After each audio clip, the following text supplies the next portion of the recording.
C'est votre rendez-vous politique, celui de première édition avec Christophe Jacubizine, Politique 2012. Christophe, bonjour. Bonjour. Nicolas Hulot sera-t-il candidat vert à l'élection présidentielle? Eh bien, je crois que vous avez une information, en tous les cas un indice ce matin. Oui, en tout cas, tout semble se mettre en place. Il y a une rumeur le week-end dernier sur le possible départ de Nicolas Hulot de sa fondation. Une rumeur aussitôt démentie.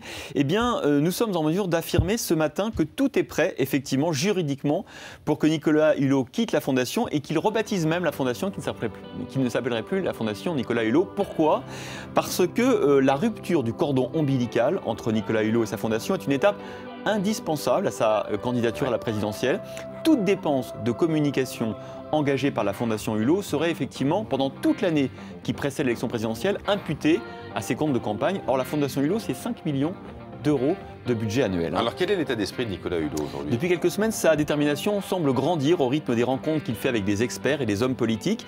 En 2007, son hypothétique candidature était une menace pour forcer les candidats à parler d'écologie. Ils avaient d'ailleurs obligé à signer le fameux pacte d'écologie, qui avait d'ailleurs conduit à créer un ministère du développement durable dans le gouvernement de François Fillon. Mais cette fois, il veut se présenter, car selon ses amis, il comprendrait la difficulté de faire avancer les idées sans faire lui-même de la politique. Enfin, il hésite toujours un peu et certains, du coup, le baptisent quand même le DSK des écolos. Bon, est-ce que c'est vraiment le bon candidat pour les Verts? Alors ça, l'avenir le dira, évidemment, mais dans les sondages, sur le papier, c'est incontestable, hein, Christophe.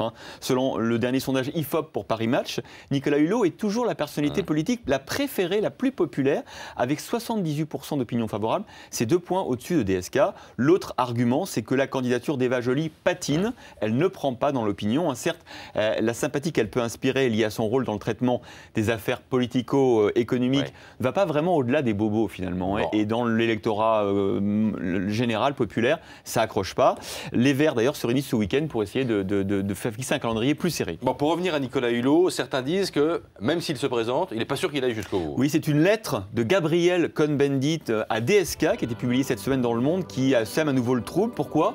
Proche du mouvement des Verts au sein duquel évolue son frère, vous savez, Gabriel Cohn-Bendit souhaite une candidature unique de l'opposition. Il propose même à DSK, écoutez bien, un gouvernement idéal, un gouvernement dans lequel Nicolas Hulot serait vice-premier ministre, Eva Joly garde des Sceaux, et je cite, pourquoi pas, et là tu vois quel effort je fais, Jean-Luc Mélenchon comme ministre du Travail et de la fonction publique, et François Bayrou aux Affaires étrangères avec Martine Aubry, Premier ministre. Vous l'avez compris, la politique chez les Verts, c'est toujours très compliqué. C'était Christophe Jacubizine.